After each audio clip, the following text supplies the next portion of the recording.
To many, Sardinia is known for its heavenly emerald shores, yet its wild beauty only apparently hides the terrible wounds of uncontrolled mining and industrial activities it has endured over the decades. The Italian region has some of the most polluted areas in the country, from Porto Torres in the north to the Sarroch area in the south. It is an old and new story.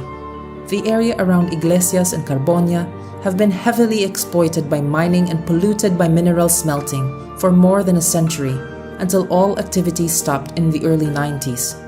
Mismanagement and corruption prevented the full restoration of the province. After almost 30 years, many areas are still abandoned. Their toxic waste lies buried underground or simply out in the open. While these mines were closing, an Italo-Australian company, the Sardinian Gold Mining, was opening a new one a few kilometers up north, promising flowing gold and jobs from the newly discovered mine in Furtei.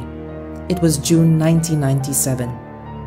In 2009, the owners closed the mine and simply left Italy, leaving behind lakes contaminated by cyanide, hills soiled by mercury. Restoration costs will be greater than the value of all the gold, silver, and copper the mine extracted, and will be a burden to bear entirely by the public administration. Yet this is nothing compared to what will be needed to clean up one of the most polluted areas in Italy, where uncontrolled industrial activity contaminated thousands of hectares for decades. The poison port, Porto Scuso. Veniva a prendere l'uva, a comprare l'uva, tutta la Sardegna, perché è una meraviglia, la pesca, il turismo. Il turismo venivano i tedeschi, venivano gli inglesi. Io mi ricordo di queste cose. Hanno costruito un villaggio turistico, era sempre pieno di gente. Oggi è tutto abbandonato, signore mio, è tutto abbandonato. Porto Scuso sta morendo, sta finendo di morire e non se ne accorge.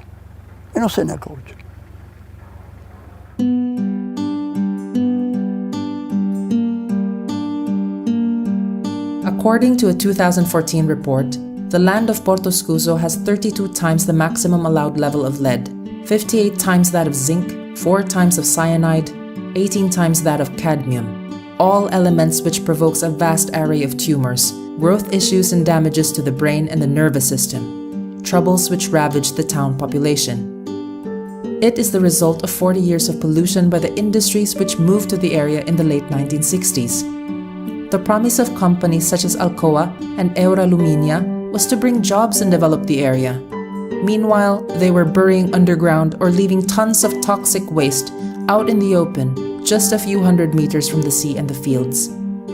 E cos'è la mia storia? La mia storia è che mi sono preoccupato della salute della mia famiglia e lì ho cominciato a mettere su questo comitato di genitori. Abbiamo fatto grandi battaglie dentro la fabbrica. Io ero un lavoratore di quella fabbrica dell'alluminio, si chiamava l'Alumix, e ho cominciato a capire che stavano avvelenando il territorio. Ho provato con la delega dei lavoratori a dire al padrone di quella fabbrica che non potevano più continuare a buttare nella fogna, a scaricare gli acidi, i veleni. Ho provato a dirgli che non potevano sotterrare più i rifiuti in quei grandi piazzali della proprietà della fabbrica. Questa battaglia qui che cosa è costata? È costata anche la paura, il pericolo, le minacce, il fatto che mi hanno bruciato la macchina e il portone di casa. Noi non ci arrendiamo, questo sconforto si è superato sapendo che è una cosa giusta, è dentro di noi. Abbiamo la necessità di comportarci da uomini, a schiena dritta e guardare in faccia direttamente quelle persone che ci fanno del male, perché deve finire questa situazione. Porto Scuso deve rinascere. Most of the environmental troubles of Porto Scuso are still there. Others are even expanding. The consumption of meat or vegetables grown in the area is forbidden since 2014. The rate of pleura cancer and other diseases is one of the highest in Italy.